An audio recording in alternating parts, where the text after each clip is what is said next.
AI opens a world of opportunity for humanity, but like any technology, it can be misused. Today, let's take a look at privacy protection. Every day, millions type prompts into chatbots and digital art generators, expecting instant gratification. We ask a question or request an image, and within seconds, the result is sent into the cloud and beamed back to our screens. It is easy to picture this exchange as a closed loop. We tend to view these tools as isolated, private digital assistants, working exclusively for us in a secure room. But the mechanical reality is entirely different. Every prompt, code snippet, and raw creative framework you type is routed through centralized APIs. From there, it is written directly into a permanent ledger.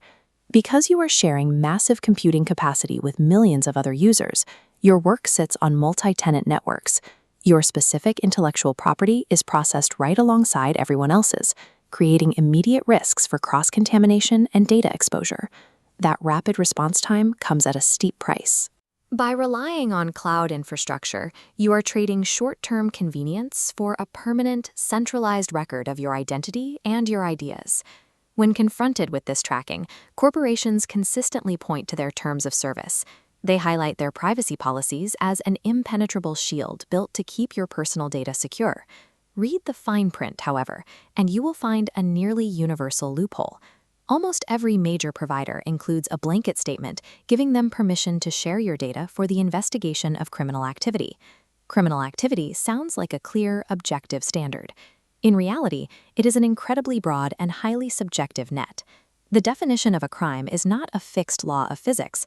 What qualifies as an offense varies wildly across different geographical borders, and those definitions can shift rapidly overnight whenever a new political administration takes power. A policy ostensibly designed to catch actual threats serves just as well as a massive profiling tool. That single exception transforms a standard privacy agreement into a dormant surveillance trap, ready to be triggered by future political shifts.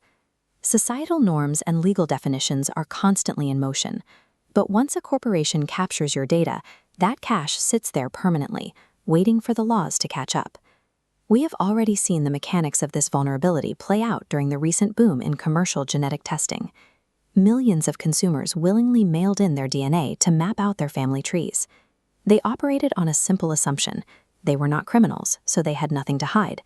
Yet documented cases show these companies eventually bypassed standard legal channels. They handed over massive genetic profiles, aiding law enforcement without requiring warrants. By opting into a fun, perfectly legal online service, innocent participants unknowingly constructed a non-consensual dragnet. Their data was used to hunt down and target relatives who had never signed a single terms of service agreement. The stakes become even higher when we look at the historical reality of massive data caches meeting political hysteria. During stable democratic times, belonging to a specific ethnic group or writing code with an alternative political viewpoint is perfectly legal. You have no reason to hide it. But stability is fragile. During the mass hysteria of World War II, policies shifted overnight, and innocuous demographic traits instantly became lethal liabilities. The logistical reality is terrifying.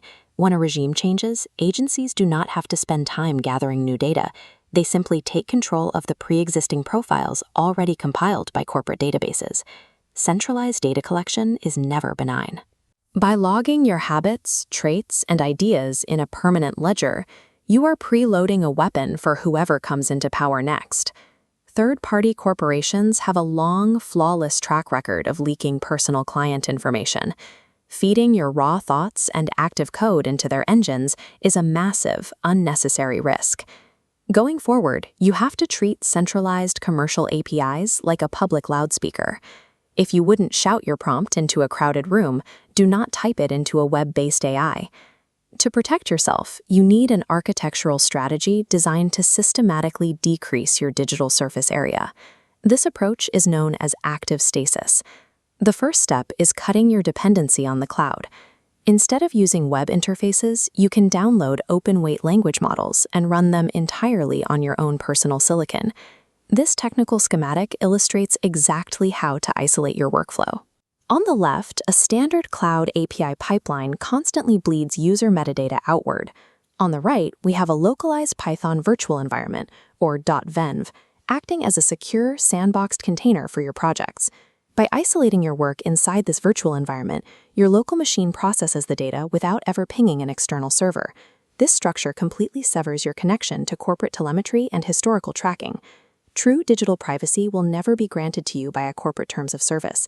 If you want sovereignty over your ideas, you have to engineer it through local hardware autonomy. I hope you enjoyed learning about security. If you like what you see, please like and subscribe. I'm Mia. See you next time.